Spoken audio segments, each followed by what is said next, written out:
feasibility study. We were just looking at what could happen. Since then, we've learned a lot. There's been several groups that have taken trips up to ride the SMART train in Sonoma and Marin counties.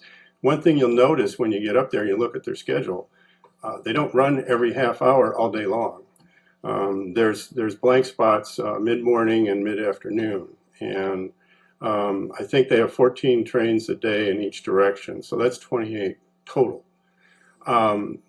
Now, you can say, well, okay, that's partly a factor of cost and, also need. When we ask them what their biggest complaint is, people say we want more service.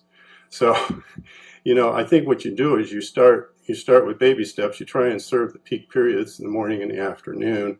You got to have a little bit during midday for people to get around, but the 60 trains a day, I don't know. I don't remember us ever predicting that that's what we would have. But I'd like to address your other point, Councilmember Harlan, about the technology. It's changing in the railroad industry just as it is in the auto industry. And we're being told that all future passenger rail is going to go electric. And what's really exciting is that in Europe now, there's 6 cities that are planned to implement a new style of electric vehicle which has rechargeable batteries which are recharged at each stop. So there's no overhead wires.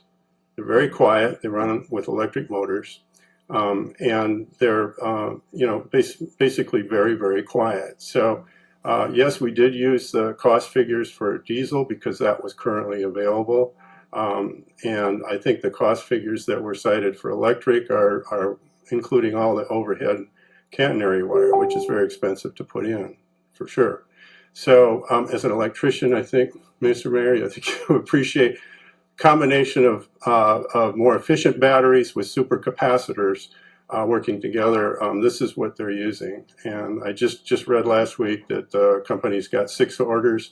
Nice, France is going to be the first town that's going to have these running by June of this next year. So. Thank you, George. Sure. When I get to Nice, I'll report back. Stephanie, do you want to? It's time for the council to comment on this. Would you like to make your comments now? Sure, I'd be happy to. Thank you very much for being here.